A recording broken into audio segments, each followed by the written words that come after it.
All right, let's jump right in. Today, we're going to break down a really specific framework for understanding one of life's absolute toughest experiences, suffering. Now, the perspective we're exploring today comes from a Christian sermon, and it offers a pretty unique way to think about navigating pain with a sense of purpose. It's the big one, right? The question that hits everybody, no matter what you believe or where you come from. Every single one of us has to face this at some point. So, how does this point of view suggest we even begin to approach it? Well, it all kicks off with a story. So, picture this. You've got this young guy, he's in his final week of Air Force basic training. He's literally got his next assignment in hand. Not the one he was hoping for, but hey, he's made his peace with it. He's just walking back to his squadron, paperwork right there, only 2 days away from moving on. As he's walking, a car drives by. He doesn't think anything of it, just keeps going. Turns out, that was a huge mistake. The car screeched to a halt, the base commander gets out, and he is furious. See, the young man had failed to salute the commander's car, a rule he had no clue even existed. And the punishment? It was brutal. He was sent back 2 weeks. Forced to repeat part of basic training. You can just imagine the frustration, right? The disappointment. But here's the crazy part. After he gets through those extra 2 weeks, he goes back to get his assignment paperwork, and it had changed. He was given his #1 choice, an assignment that would completely alter the course of his entire career. Years later, he looked back and realized that the thing that felt like a pointless, unfair punishment was the very thing that put him exactly where he was meant to be. And that story? It's the perfect setup for the central idea we're unpacking today. From this viewpoint, suffering is seen as something that entered the world through sin. But the core of the Christian hope isn't about somehow avoiding that suffering. It's about finding a totally new perspective on it, a perspective that's rooted in the idea of resurrection and renewal. So, you might be asking, how do you actually do that? Well, the sermon lays out this really clear 3-part framework. It's all about learning to see suffering from an eternal perspective, trusting in a plan that you can't always see, and then aiming for a higher purpose through it all. Let's break down what each of those really means. Okay, first up, developing an eternal perspective.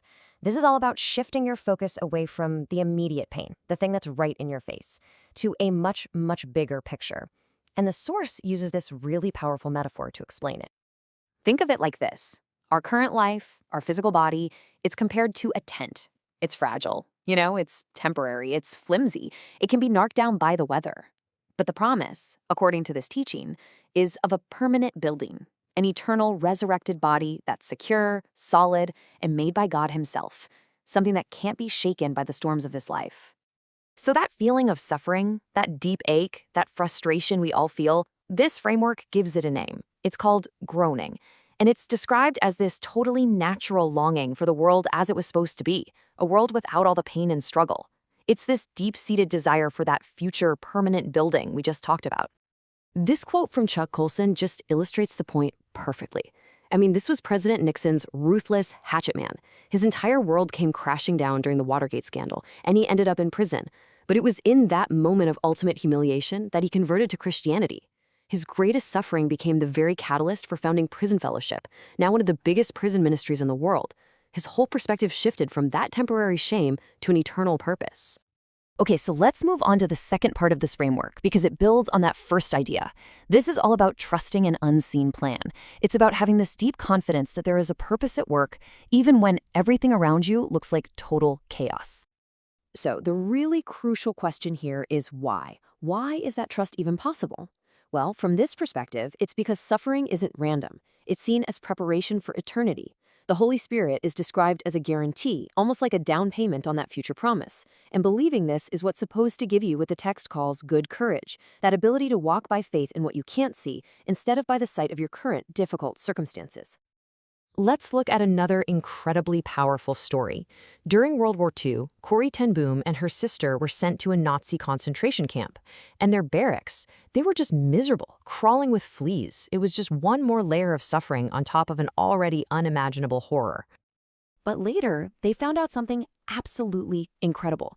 The guards wouldn't even step foot inside their barracks because the flea infestation was so bad. And because of that, Corrie and the other women in her building were spared the horrific abuse that so many other prisoners endured. The very thing that was causing them so much daily misery was also their unseen protection. And this brings us right to the final principle in this whole framework. If you've got an eternal perspective and you're trusting in an unseen plan, then what's the goal? What's the point of it all? Well, the source suggests it's about finding a purpose inside the suffering itself. The idea here is that your fundamental purpose in life doesn't just switch off when things get hard. From this viewpoint, the goal isn't just to grit your teeth and survive the tough times. It's to actively look for ways to honor God right in the middle of them. Wow. This quote from Pastor John Piper, which he wrote after his own cancer diagnosis, just captures this idea so perfectly. He completely reframed the battle. He basically said, look, victory isn't about whether I survive physically. That's out of my hands. For him, victory was about his spiritual response.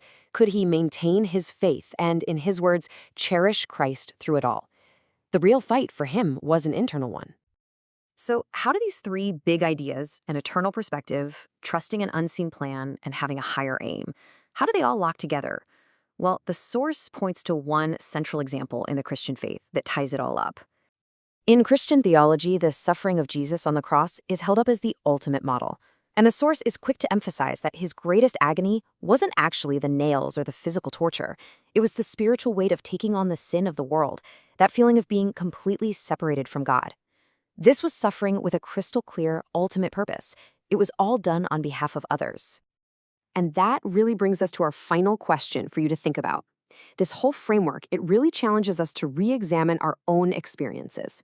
It's not offering easy answers or a magic wand to make pain disappear, but it does propose a radically different way of looking at it. So we'll leave you with this to chew on. If suffering really could have a purpose, what might it be preparing you for?